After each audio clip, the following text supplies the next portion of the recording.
2024. Donald Trump defeats a divided and dispirited Democratic campaign. On January 20th, 2025, Donald Trump is sworn in as the 47th President of the United States. Unfortunately, he keeps his promises. Trump seizes control of a divided government, signing hundreds of executive orders implementing Project 2025. Trump replaces over 50,000 civil servants with hardline MAGA loyalists. The federal oath of office now requires declaring loyalty to the president, not the Constitution.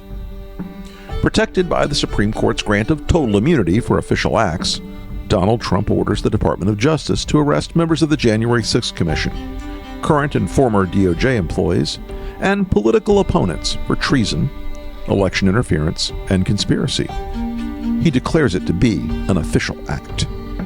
Trump ends birthright citizenship by executive order and turns millions of American-born citizens into illegal aliens overnight. Mass deportations begin.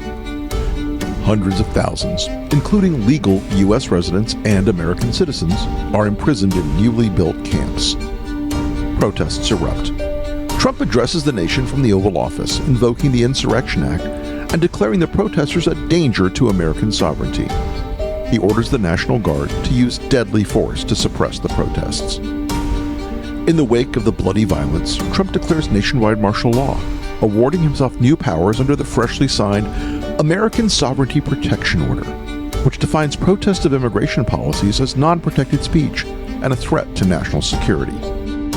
Governors in New York, California, Illinois, and elsewhere declare their opposition, promising to refuse compliance in their states. Trump orders their arrests. Trump pardons every January 6th attacker, including those who assaulted the police, and in a White House ceremony issues a new presidential medal honoring them. Many are given jobs in his administration. The Department of Education is renamed the Department of American Values and mandates a nationwide Christian nationalist curriculum for all schools receiving federal aid. Trump, joined by Speaker Mike Johnson and evangelical leaders, announces that the Department of Health and Human Services has reclassified mifepristone, making it illegal to distribute or prescribe, as well as new HHS regulations that make IVF treatments impossible to legally administer. Trump reverses one campaign promise by declaring a national abortion ban by executive order.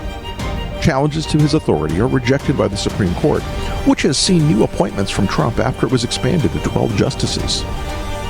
He signs an executive order removing abortion records from HIPAA privacy regulations and announces a new federal data sharing program so states can monitor women's periods.